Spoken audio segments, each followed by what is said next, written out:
Halo teman-teman semuanya, Assalamualaikum warahmatullahi wabarakatuh. Om Swastiastu, Namo Buddhaya, Salam Kebajikan.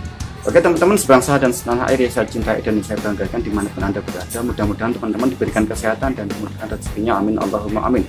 Oke teman-teman, tema kali ini adalah bahasa Indonesia, di mana bahasa Indonesia ini adalah asas negara kita dan bahasa Indonesia ini adalah karya terbesar Indonesia. Dan bahasa Indonesia juga diklaim Malaysia karena dianggap bahwa bahasa Indonesia ini adalah bahasa Melayu. Oke teman-teman, saya share video ini sampai selesai dan jangan lupa like, komen, dan subscribe. Di Indonesia ada keturunan etnis Tionghoa memakai nama Indonesia meskipun memiliki nama khasnya yang berlaku di kalangan mereka sendiri. Terkadang kebanyakan dari mereka lebih Indonesia daripada keturunannya sendiri. Contohnya saja di Aceh. Orang Cina tinggal di Aceh dalam kesehariannya lancar menggunakan bahasa lokal. Di Surabaya, kebanyakan etnis Tionghoa berbahasa Jawa Surabaya dan memiliki logat Jawa yang kental. Mereka juga hidup bercampur dengan masyarakat awam dan bergaul dengan masyarakat lokal setiap harinya, meskipun mereka juga memiliki komunitas mereka sendiri yang eksklusif. Hal ini tidak ubahnya seperti orang Sunda punya kumpulan, orang Jawa punya kumpulan, dan lain sebagainya sebagaimana biasa dan umum terjadi. Di Malaysia, etnis Tionghoa memakai nama asli mereka sendiri dan biasanya bersekolah di sekolah khusus kalangan mereka sendiri. Bahkan, bahasa pengantar yang digunakan juga ialah bahasa ibu mereka, sehingga kebanyakan etnis Tionghoa di Malaysia tidak banyak yang menguasai bahasa Melayu secara utuh. Berbeda dengan di Indonesia, mereka jarang ditemui keturunan etnis Tionghoa yang masih fasih berbahasa ibu mereka dan malah fasih dalam bahasa Indonesia atau bahkan bahasa daerah. Orang Tionghoa Indonesia kebanyakan menggunakan nama baru yang diadopsi dari marga atau nama Mandarin macam Ci menjadi Ciputra, atau nama belakang macam Ki menjadi Kiki, disusul dengan nama tengah atau belakang menggunakan nama Jawa. Sedangkan Tionghoa Malaysia masih mempertahankan nama Mandarin mereka turun-temurun. Malaysia, Jongguo, 说过口语大比较 ，Go！ Orang Tionghoa Indonesia kebanyakan beradaptasi menggunakan bahasa daerah masing-masing dan mulai meninggalkan bahasa Mandarin sebagai bahasa kesehariannya. Orang Tionghoa Malaysia menggunakan bahasa Mandarin dengan sering, terutama berbicara kepada sesama mereka. Orang Tionghoa Indonesia kebanyakan sudah tidak merasa ada ikatan dengan Tiongkok daratan. Sedangkan orang Tionghoa Malaysia masih banyak yang berhubungan dengan Tiongkok daratan. Orang Tionghoa Indonesia umumnya sudah banyak yang menganut kepercayaan Kristen, Protestan, atau Kristen Katolik. Sedangkan orang Tionghoa Malaysia mayoritas Buddha dan Konghucu.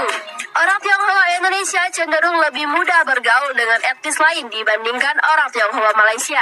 Terlepas baik buruknya kebijakan Orde Baru dulu, kebanyakan orang Tionghoa Indonesia mulai setia dan aktif untuk bersama-sama membangun dan terus melaju untuk Indonesia yang lebih maju. Jika ada penambahan, silakan diisi di kolom komentar ya. Sampai jumpa. Oke, terima kasih. Mantap. Nah guys, itulah tadi sudah kita saksikan sama-sama video tentang Tionghoa Indonesia lebih nasionalis ketimbang Chinese Malaysia. Dari sana, dari video tadi itu kita boleh lihat ya guys ya, bahwa penggunaan bahasa itu lebih nampak perbedaannya ya guys ya. Kalau Tionghoa Indonesia itu sangat menguasai bahasa Indonesia, sangat pasti dalam menggunakan bahasa Indonesia. Bahkan di kehidupan sehari-hari mereka di Indonesia itu, mereka menggunakan bahasa Indonesia ya guys ya. Mereka tidak menggunakan bahasa Mandarin. Sesama mereka Chinese ataupun Tionghoa pun mereka menggunakan bahasa Indonesia.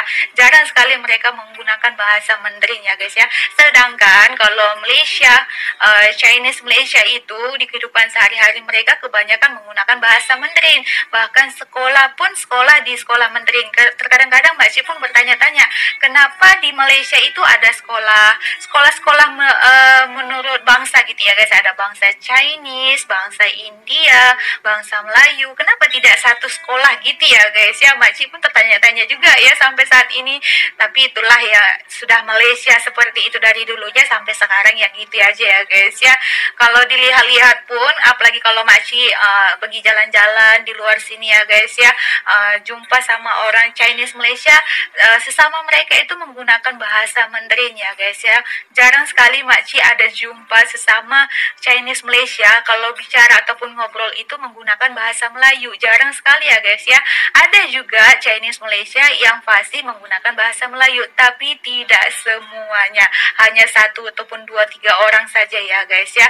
Kebanyakan mereka menggunakan bahasa Mandarin, dan kalaupun menggunakan bahasa Melayu itu sangat kayak susah gitu ya kita mengerti ya guys ya. Berbeda dengan Tionghoa Indonesia, mereka sangat fasih dalam menggunakan bahasa Indonesia, bahkan di kehidupan sehari-hari pun menggunakan bahasa Indonesia. Sesama mereka pun menggunakan bahasa Indonesia, bahkan mereka mempelajari bahasa daerah juga ya guys ya. Jadi di Indonesia itu siapapun mereka, apapun etnis apapun itu ya guys ya, tetapi di sana tetap mereka menggunakan bahasa Indonesia, karena bahasa Indonesia itu adalah bahasa persatuan di Indonesia. Kemanapun kita pergi, hanya bahasa Indonesia lah yang bisa membuat kita berkomunikasi antara suku yang satu dengan suku yang lain, etnis yang satu dengan etnis yang lain. Itulah itulah kelebihan daripada negara Indonesia, ciri khas dari Indonesia ya guys ya. Kalau di Malaysia kita pergi ke sana sini sangat susah juga kadang-kadang berkomunikasi dengan orang ya guys ya. Ada yang kadang-kadang berkomunikasi pakai bahasa Inggris, ada yang bahasa Mandarin, bahasa Melayu. Kalau kita pakai bahasa Melayu, mereka pakai bahasa Inggris, jadi kayak susah gitu ya berkomunikasinya ya guys ya.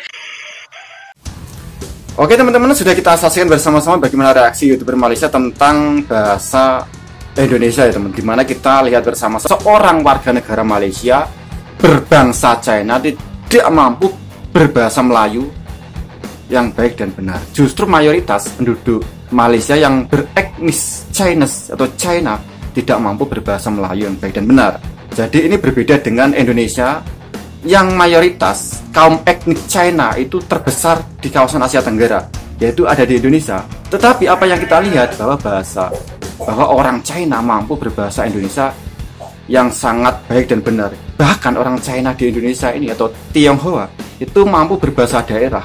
Jadi contoh kita melihat China yang ada di Jawa, misalnya Semarang atau Surabaya, logat mereka itu sangat medok, ya seperti saya gitu ya. Logatnya medok, dan ini apa? Ini bangsa Indonesia mampu mempertabatkan bahasa daerah ataupun bahasa nasionalismenya atau bahasa nasional. Sedangkan di Malaysia ini berbalik. Di Malaysia etnik China ataupun India tidak mampu berbahasa Melayu. Inilah kegagalan negara Malaysia mempertabatkan bahasa Melayu, di mana bahasa Melayu ini adalah asal-usulnya dari Indonesia, dari Sumatera. Karena kita tahu bersama-sama bahwa prasasti bahasa Melayu kuno itu semuanya ditemukan di Indonesia, di Sumatera. Tidak ada satupun yang ditemukan di negara Malaysia. Oke teman-teman, bagaimana menurut Anda? Silahkan teman-teman berkomentar di bawah kolom komentar. Cukup sekian video dari saya. Apabila ada kesalahan, mohon maaf yang sebesar-besarnya. Wassalamualaikum warahmatullahi wabarakatuh. Salam NKRI.